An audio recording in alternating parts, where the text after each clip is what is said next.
Этот азиз называется Кырк-Азизлер, что в переводе на русский означает 40 святых. По легенде, здесь были убиты 40 братьев, совершавших намаз.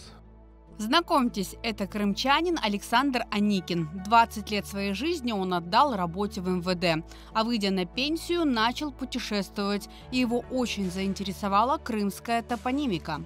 Это случилось где-то 10 лет назад, когда мы с женой начали путешествовать по горам, по лесам.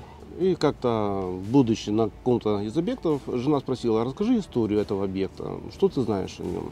Я ничего не знаю. Я говорю, плохо, чтобы в следующий раз знал. Мне стало стыдно.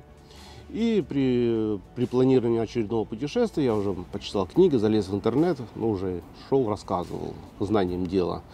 Она говорит, хорошо, а вот как называется вот это урочище или там гора, я не помню, что она спросила, говорит, я не знаю. Что в следующий раз знал.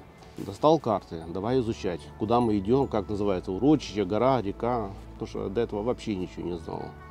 Хорошо, рассказал, к примеру, это Ахая.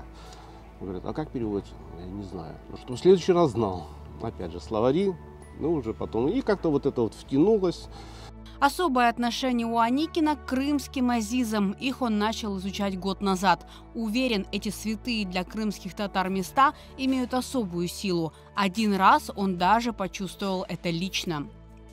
Сколько раз бывали, и тоже жена подтвердит, он говорит, ты знаешь, такое место, даже уходить отсюда не хочется, какое-то наступает душевное спокойствие.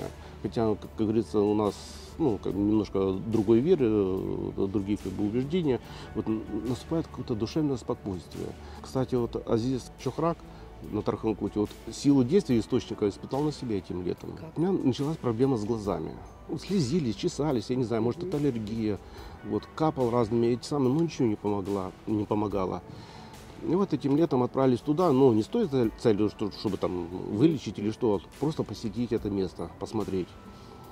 Пришли, думаю, глаза чешутся, думаю, промою этой водой. Промыл глаза и потом поймал себя на мысли на следующий или на третий день, что я перестал капать. То есть у меня как-то куда-то исчезло все симптомы. Александр знает уже около 250 крымских азизов и продолжает их находить и исследовать. Своими открытиями делится в соцсетях, где создал группу «Эй Гузель Крым». Здесь он выкладывает фотографии, координаты святых мест и их историю. Информацию об азизах собирает из книг, интернета и от местных жителей.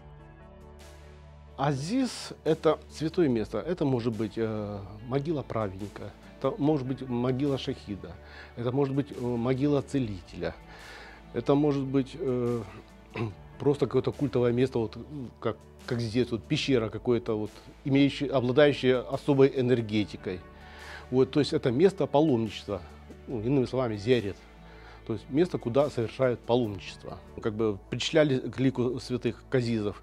Если кто-то увидел на могиле зеленое свечение, он говорил мулле. Мулла посылал свидетеля. Если свидетель действительно тоже наблюдал это свечение, этот человек объявлялся азизом. То бишь вокруг его могилы выстраивался каменный забор, втыкался шест и вешалось зеленый лоскут материи. Изучая историю азизов и топонимику, Александр Аникин выучил уже немало крымско-татарских слов, разговаривать пока не решается, но нередко вступает в перепалки с пользователями соцсетей, которые коверкуют исторические крымские названия, называя, к примеру, гору Бурун-Хая в Албате утюгом.